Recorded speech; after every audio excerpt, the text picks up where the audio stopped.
So hey guys, Mick here from Dark Star Crystal Mines. I'm just trying to find a good angle here. You'll notice behind me the snow is mainly gone, the rivers are high. So one thing I am reminded of in seeing all the running water around here, this morning I headed into the back garden, and what was several feet of snow a week ago was now basically stuff that, you know, easy access. And I often have this habit, and I know it's a bad one, of storing my minerals in the back in Tupperware containers, you know, before I've had a chance to go through all of them. And I had a big pile sitting there.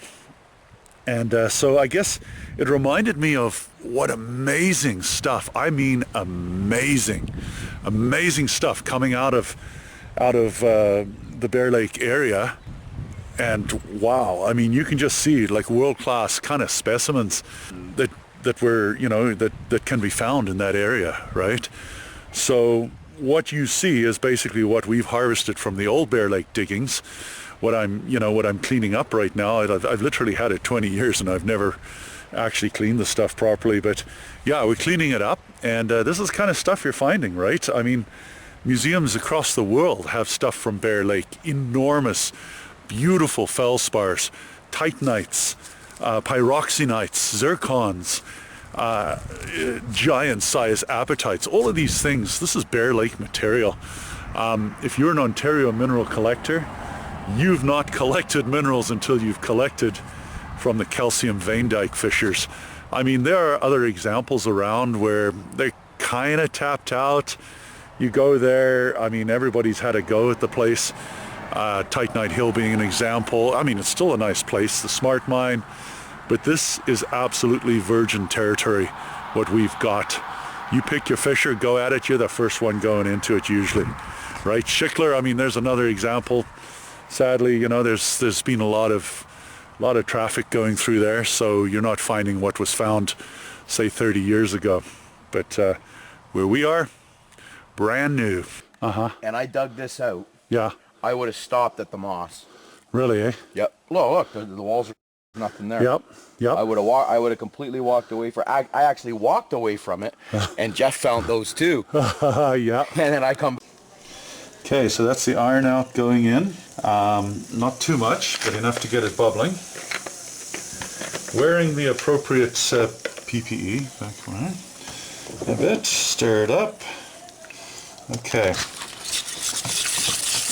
Okay. So this is a amphibole that's getting its scrubbing. Bear Lake amphibole. I've had it for ages, sitting in a bin. Give it a scrubbing, but not for too much or too long, otherwise the iron out seems to have a bad effect. Yeah, if you don't let this sit in a bucket now to rinse itself for a significant amount of time, it's going to end up basically white and scaly and washed out looking. Other typical kinds of minerals from Bear Lake. What do we got here? That looks like, okay, there's a hematite coating over various feldspars. Looks like microcline, so I give it a good wetting.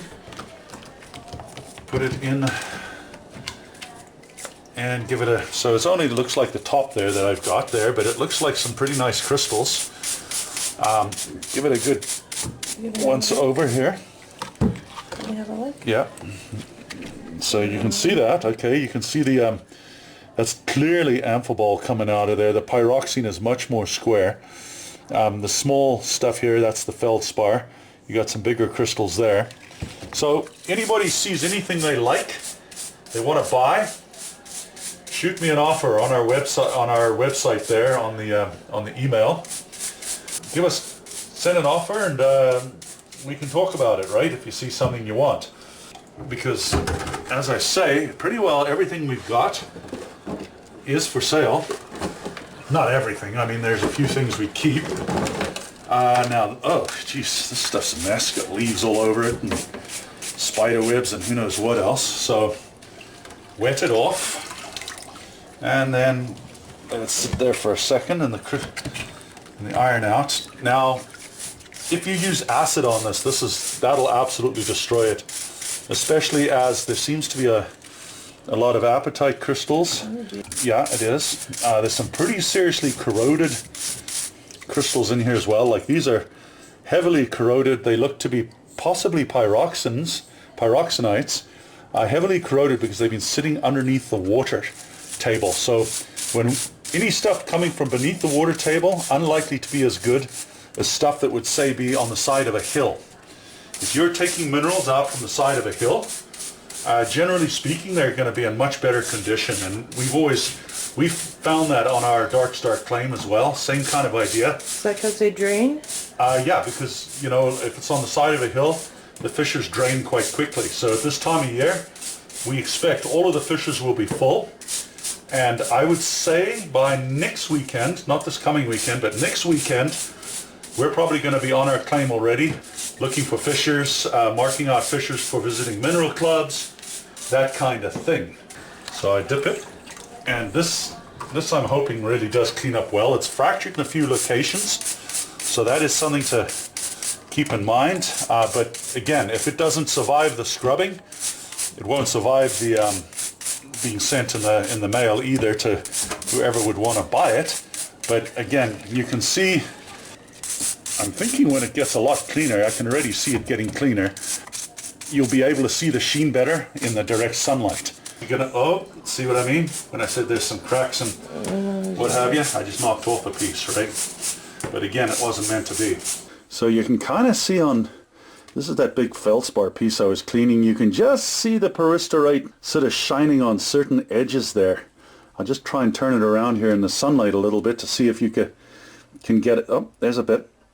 Get a glimpse, right? You got to be on the right angle to see the actual sort of effect on this peristirite. And we've got several clubs already that are interested, and everybody of course wants to be the first onto our particular digging area, but I can assure you there's enough to go around for everybody. We've got a significant amount of land, and calcium vein dyke fissures absolutely everywhere, right?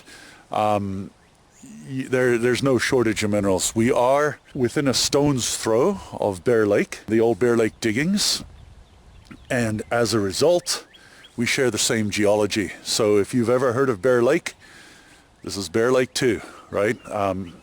Bear Lake closed down maybe 20 years ago to the general public.